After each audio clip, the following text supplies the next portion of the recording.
চূড়ান্ত সিদ্ধান্ত আগামীকাল হবে। সিট ধরে ধরে জেলা ভিত্তিক এবং লোকসভা ভিত্তিকও আলোচনা হচ্ছে, কোন লোকসভাতে কারা কোন জায়গায় দাঁড়ালে ভালো হয়, মোবিলাইজ কিভাবে হয়, সে বিষয়টা নিয়ে আলোচনা আজকে দীর্ঘক্ষণ হয়েছে। আপনারা দেখেছেন প্রায় 2 ঘন্টার অধিক আমাদের মিটিংটা, 2 ঘন্টা 1.5 ঘন্টার অধিক মিটিংটা চলেছে আমাদের। আগামীকাল আবার আমরা টাইম দিয়েছে, আলোচনার মাধ্যমে উঠে এসেছে বিমান স্যার আমাদের যিনি বামেদের চেয়ারম্যান স্যার আছেন, আগামীকাল বসে টোটালটা আমরা দেখুন। আসন সংখ্যা তো এখন যেহেতু আলোচনার পর্যায়ে আছে, ফাইনাল চূড়ান্ত হয় না। যখন চূড়ান্ত হবে, প্রথম আমরা কত দাবি করেছিলাম আর কোন জায়গায় এসে দাঁড়ালাম সেটাও আমরা বলবো। কয়েকটি সিটে ঐক্যমত আমরা করতে পারছি না, সেই সংখ্যাগুলো যখন একবারই ফাইনালি বলবো।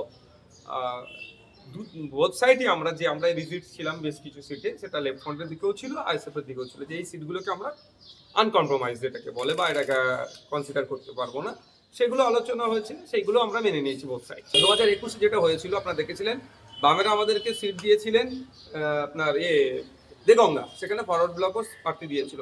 ওই ধরনের আর না এবছরে হয়, সেই জন্য একটু আলোচনা আমাদের বেশিক্ষণ লাগলো। সারা রাজ্য জুড়েই যেতে হবে। বিজেপি তৃণমূলের বিরুদ্ধে সারা রাজ্য জুড়ে লেফট ফ্রন্ট, আইএসএফ আর অনেক সামাজিক সংগঠন যুক্ত হচ্ছে, আর অনেক রাজনৈতিক দল আছে, যেগুলো সময়ের সাথে সাথে পাবলিশ করবো। যারা আসছে সেটা আলোচনা করতে আসছে, আমরা সবকেই বামেদের কাছে পাঠিয়ে দিচ্ছি, যে বামেদের যেহেতু চেয়ারম্যান আমাদের one of the senior most politician West বেঙ্গলের বিমান বসু স্যার, তার কাছে আমরা ফরওয়ার্ড করছি। না, সেগুলো পাবলিক ডোমেইনে এখন বলবো না, যখন পাবলিশ করবো, যখন ফাইনালাইজড হয়ে যাবে সেগুলো বলবো। এবারে কোনো রাজনৈতিক দল কি আপনাদের সঙ্গে যোগাযোগ করেছিল? আমাদের সাথে অনেক রাজনৈতিক দল যোগাযোগ করেছিল, যারাই যোগাযোগ করেছে লাইক মাইন্ডেড যারা আছেন, আমরা সরাসরি সেটা আমাদের চেয়ারম্যান স্যারের কাছে ফরওয়ার্ড করছি। দেখুন, সংখ্যালঘু বা সংখ্যাগুরু কারা শান্তিতে আছে ওয়েস্ট বেঙ্গলে লাস্ট 15টা বছর ধরে বলুন তো? কেউ শান্তিতে আছে?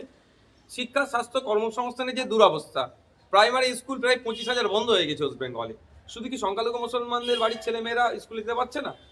প্রান্তিক সমাজের, শ্রমজীবী সমাজের মানুষের ছেলেমেয়েরা, সেখানে হিন্দু, মুসলমান, জৈন, খ্রিস্টান সবাই আছে। সরকারি হসপিটালে গেলে স্বাস্থ্য পরিষেবা ঠিক করে আমরা পাচ্ছি না। শুধু কি মুসলমানরা স্বাস্থ্য পরিষেবা পাচ্ছে না? নন মুসলিমরা কি পাচ্ছে না? আমরা দেখুন, ব্যক্তিগত কার ক্যারিশমাতে কত ভোট টানছে সেটা নয়, আমরা ঐক্যবদ্ধ,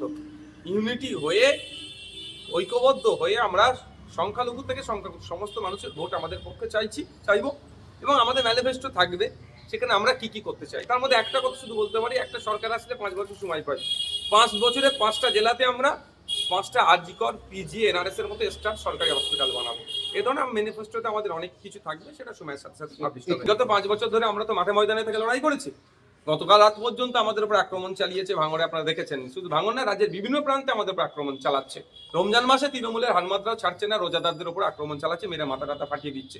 সুতরাং আমাদের সংগঠন ব্যাপ্তিক হয়েছে বলেই তা তোমার খেতে হচ্ছে। স্বাভাবিকভাবে প্রার্থীগুলো তো তার ভ্যারিয়াস জায়গা দিয়ে আমরা দেবো।